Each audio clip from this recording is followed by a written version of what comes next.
DD కార్యాలయంలో పదోన్నతుల file ఎట్టకేలకు clearance. ఆంక్షలు ఉన్న ఆగని అధికారుల అధికార సంస్కృతి.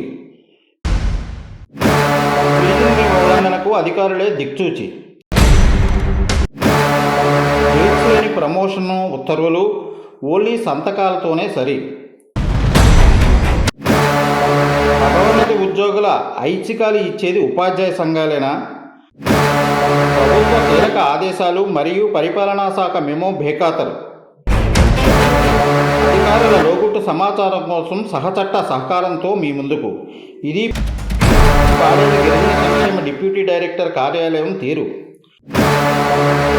ఒకవైపు డిసెంబర్ 15 నుంచి రాష్ట్రపతి ఉత్తర్వుల ప్రకారం అమల్లోకి వచ్చిన రాష్ట్రంలో కొత్త స్థానిక కేడర్ల పునర్వ్యవస్థీకరణ, మరోవైపు ఆంధ్రప్రదేశ్ ప్రభుత్వం నియామకాలు, బదిలీలు, పదోన్నతులు తాత్కాలికంగా నిలిపివేయాలని నిషేధం ఉన్న తరుణంలో పాడేరు గిరిజన సంక్షేమ శాఖ డిప్యూటీ డైరెక్టర్ కార్యాలయంలో అంతా టెన్షన్గా తల్లిదండ్రులు, ఉపాధ్యాయుల ఆత్మీయ సమావేశాలు సైతం పక్కన పెట్టి ప్రమోషన్ ఫైల్లో దాగి ఉన్న ఉపాధ్యాయుల హూటాహూటైన కార్యాలయానికి రప్పించి ఉత్తర్వులను జారీ చేయడంలో ఆంతర్యం ఏమిటి? సాధారణ పరిపాలన శాఖ ప్రత్యేక ప్రధాన కార్యదర్శి ఎస్ఎస్ రావత్ జారీ చేసిన మెమో ఉల్లంఘన అంటూ ప్రతి పాఠశాల నెట్టింట ఉపాధ్యాయుల చర్చోపచర్చలకు బలం చేకూర్చింది. సాక్షాత్తు ప్రభుత్వ అధికారులే ఫీజింగ్ ఉల్లంఘనకు పాల్పడి దిక్చూచిగా నిలిచిన అంశంపై విభిన్న అభిప్రాయాలు వ్యక్తమవుతున్నాయి. అధికార ఉత్తర్వుల్లో నిర్ణీత తేదీని పొందుపరచకుండా డిప్యూటీ డైరెక్టర్ సంతకంతోనే జారీ చేయడంపై పలు వర్గాల్లో చర్చకు దారితీసింది. పదోన్నతి పొందిన ఉద్యోగి ఆర్డర్లో తేదీ ఖరారు చేయకపోవడం ఈ విషయం వారిలో తర్జన భర్జనకు గురిచేసింది.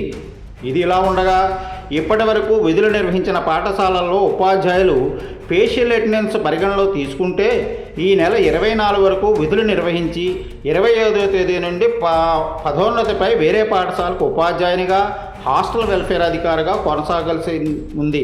అయితే ప్రమోషన్ ఉత్తర్వులు తీసుకున్న తరువాత 15 రోజుల వ్యవధిలో ఎప్పుడైనా విధుల్లో చేరవచ్చనే నిబంధన కూడా లేకపోలేదు. అధికారిక ప్రమోషన్ ఆర్డర్లో మాత్రం నిర్ణీత తేదీ జారీ చేయలేదు వాదన కూడా వినిపిస్తుంది. దీంతో ఇప్పటి వరకు పనిచేసిన సంబంధిత రిలీవింగ్ అధికారి ఏ డేట్ని రిలీవ్ చేస్తారనే అంశంపై విభిన్న అభిప్రాయాలు వ్యక్తమవుతున్నాయి. అయితే డేట్స్ లేని ఉత్తర్వులు ఏంటి అని మేధావి వర్గాలు, ఉపాధ్యాయులు ముక్కును వేలేసుకుంటూ ఫ్రీజింగ్ నిబంధనల ఉల్లంఘన ఉన్నదనేమో అన్న అంశం కొసమెరుపుగా మిగిలింది. హైడ్రామాగా సాగిన కౌన్సిలింగ్. పదోన్నతి పొందిన అభ్యర్థులు కౌన్సిలింగ్ ద్వారా ఆప్షన్స్ ఇవ్వాల్సిన అధికారిని లేకుండానే కార్యాలయంలో 2 సిబ్బందితో ఉపాధ్యాయ సంఘాల ప్రతినిధులే నిర్ణయించడం పలువురిని ఆశ్చర్యానికి గురిచేసింది.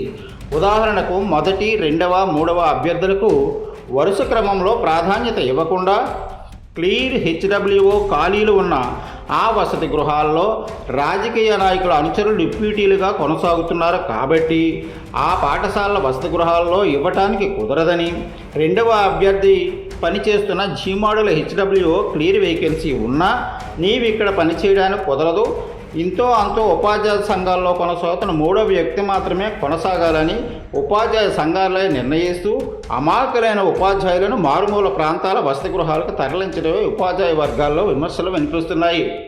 డిప్యూటీ డైరెక్టర్ మాత్రం మెగా పేరెంట్ సమావేశంలో పాల్గొనగా కార్యాలయం తమ సొంత జాగీరులా ఎవరికి వారే ప్రమోషన్లు, పోస్టింగ్లు నిర్ణయించుకోవడం కొసమెరుపు. పదోన్నతి ఫైలు ఎట్టకేలకి క్లియరెన్స్ ఇలా. ప్రధాన ఉపాధ్యాయ, హాస్టల్ వెల్ఫేర్ అధికారులు ఎట్టకేలకు క్లియరెన్స్ ఇచ్చిన సంఘటనపై పలు సందిగ్ధాలు మిలియన్ల డాలర్ ప్రశ్నగానే మిగిలిపోయాయి.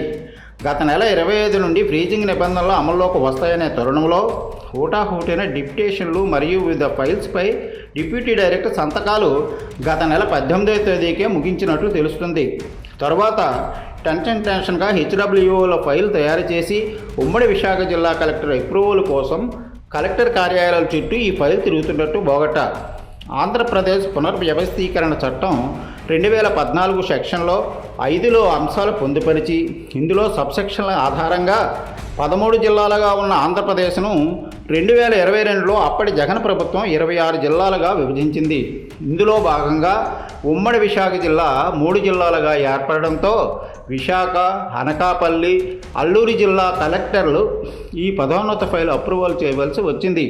విశాఖ నోడల్ అధికారి అయినా జిల్లా కలెక్టర్ కార్యాలయంలో కొంతకాలం, అనకాపల్లి జిల్లా కలెక్టర్ వద్ద మరికొంతకాలం ఈ ఫైలు నిలిచిపోవడంతో ఈ సమయం మొత్తం ఫ్రీజింగ్ నిబంధనల్లోనే ఈ ఫైలు నలిగింది.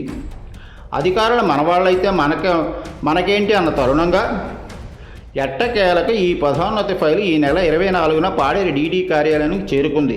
దీంతో హోటాహోటిన నిబంధనల బేఖాతరు చేస్తూ ప్రమోషన్లు మమ అనిపించారు. అధికారుల ప్రమోషన్ డేట్స్తో పాటు ప్రమోషన్ల ఆర్డర్లపై డీడీ సంతకం తప్ప నిర్ణీత డేట్స్ నిర్ణయించకపోవడంపై అధికారుల్లో లోగుట్టు సమాచారం కోసం సహచట్టం అనుసరించి మరింత సమాచారం కోసం మీ ముందుకు